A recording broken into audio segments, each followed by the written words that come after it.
თუ ღმერთს არ მიმანდა ჩვენი ცხოვრება, ეს ქვეყანა ძალიან უკან წავა. მე ძალიან მჯერა, არ ვიცი, აი შინაგანად ისეთი დარწმუნებული ვარ, არ ვიცი ათომ აქვს ეს დარწმუნება, მაგრამ ისეთი დარწმუნებული ეს ქვეყანა, რომ ყველა ქვეყნის მამხილებელი იქნება. აი ზუსტად ის პროცესია დაწყებული ამ ქვეყანაში, რომ დიახაც ეს ქვეყანა იქნება ყველას მამხილებელი. ეს ქვეყანა იქნება ქრისტიანობის ბურჯი, ეს ყველაფერი დაიწყო პანდემიიდან. აი პანდემიის დროს როცა ქვეყანამ გააკეთა სწორი არჩევანი გააკეთა ქვეყანამ და ტაძრები არ დაკეტა. ტაძრები რო არ დაიკეტა, მაშინ რომ დარჩა ღია ტაძრები, აი იქიდან დაიწყო ამ ქვეყნის წინ წასვლა ღვთისწინაში. აი დაიწყო. და ის გუშინ ფიქრობდით, შენ დღეს აი წარმოიდგინე პატრიარქს, ფიქრობდით თელი დღე. ისე გიორგობას ვერ მოვიდა წირვაზე ძალიან ჭირდა, მაგრამ მაინც მოვიდა გიორგობას ეკლესიაში. თავისი დასალოცად, თავისი ნაცვლობის დასალოცად. და რამდენი ხანი იქადაგა. ადამიანს რომელსაც უკვე საუბარი აღარ შეუძლია, გადაადგილება არ შეუძლია, წარმოიდგინე და ღამე მაინც მივიდა იქ რო დაელოცა.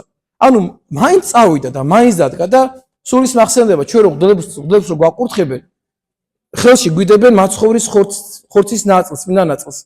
და ღმერთს რო აყურთხებენ, ეგეც სხვა შეუნებია ღმერთს. მიიღე წინდი ესე და დაიცავ იგი მართლა და უვნებელად.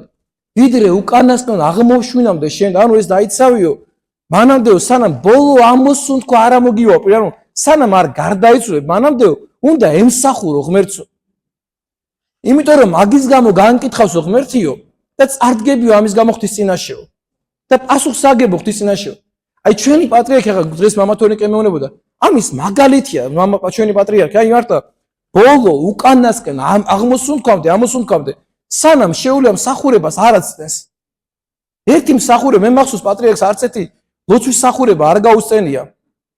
თუ სადმე დღესასწაული იყო ტაძრის, ყველგან მიდიოდა პატრიარქი. ერთი რაც აი პატრიარქი რაც მსახურობა, ერთი წირვალს არ გაუსწენია არასოდეს. ყველა წირვალს თვითონ ატარებდა პატრიარქი. ყველა წირვალს, ყველა დღესასწაულს თვითონ ატარებდა ყველა მსახურებას. არც მსახურებას არ ტოვებდა. ახლაც აი როგორც კი ოდნავ საშუალება აქვს მსახურებაზე წავიდეს, ახლაც ამას აკეთებს. მიუხედავად მისი ჯანმრთელობისა, მისი შერყეული ჯანმრთელობისა, არასოდეს მარხვა არ დაურღვევია.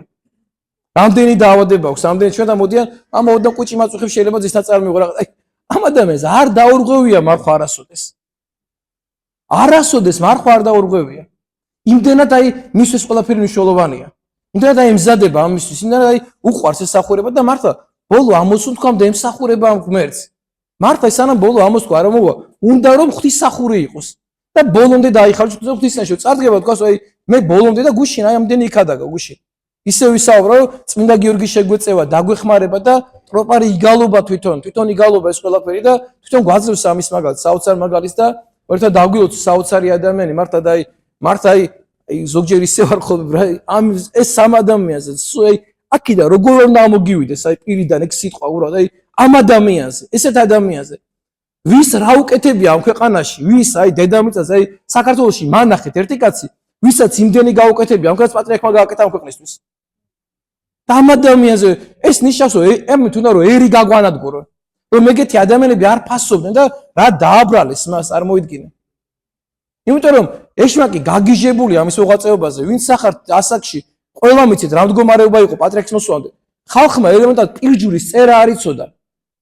იმაზე კი ლაპარაკი ამდენ ხალხზე ტაძარში და 5 ბარძიმით რო ვაზიარებთ, ახლა ერთ ტაძარში მრევლს 5 ბარძიმით ყველა კვირას ერთ ტაძარში მრევლს ვაზიარებთ და ამდენი ახალგაზრდობა ტაძარი გავსებულია, ეზოში ხალხი დგას, ეზოც სავსეა, ტაძარიც სავსეა.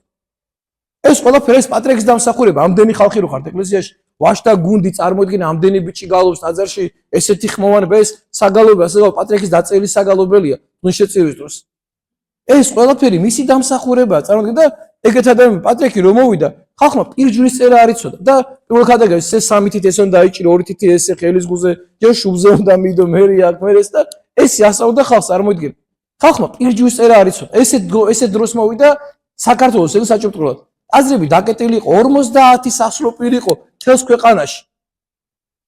50 დღეს უკვე 3000-ზე მეტი სასწრო პირი ყავს ეკლესიას. ყველა სოფელში დაანგრეული იყო ტაძარი. ყველა სოფელში. ყველგან აღდგა ტაძარი. ყველგან ტაძარი აღდგა. ყველგან. ესეთი მოღვაწეობა არ ყოფილა არასოდეს. აი თითქმის აი რა მოღვაწეობაც ქონდა გრიგოლ ხაცელს მარო ააყვა და თავიდან მოაქცია ერი გრიგოლ ხაცელმა წმინდა ნინო. ზუსტად ესეთივე თავიდან მოაქცია ერი ქრისტესკენ. და ამ ადამიანზე რო რამე წამოგწდება. ხომ მტერი ხარ ქვეყნის, აი მართლა მტერი ვინა ქვეყნის. ვინც ამაზე ამას იტყვის ვინც ამ ეკლესიას ებრძვის ვინც ამ სასურველ პირებს ებრძვის გასაგებია ჩვენ სასურველ პირებს შეიძლება არ ვიქცევით ეს კარგად და ძალიან სწორად ვიქცევით მაგრამ შეიძლება ეკლესიის წინააღმდეგ ეკლესია რამაც დღემდე ჩვენი ქვეყანა მოიტანა ენა როგორ უნდა მოგიბრუნდეს რომ ამ ეკლესიას დაუპირისპირდე თუ შე მართლა დავალებული არ ახარ მტრებისგან თუ მართლა შემოგზავნილი არ ახარ ქვეყანაში რომ ეს ერი და ქვეყანა მოსპო სხვანაირად როგორ იტყვი ამ ეკლესიაზე ცუცაი როგორ წამოგცდება ეგეთი რაღაცა ხალხს როგორ გაიყვან ამ ეკლესიიდან რომელიც აი გადამრჩენელი ამ ქვეყნისა და ერის გადამრჩენელია და ღმერთმა დაგვილოცოს ჩვენი პატრიარქი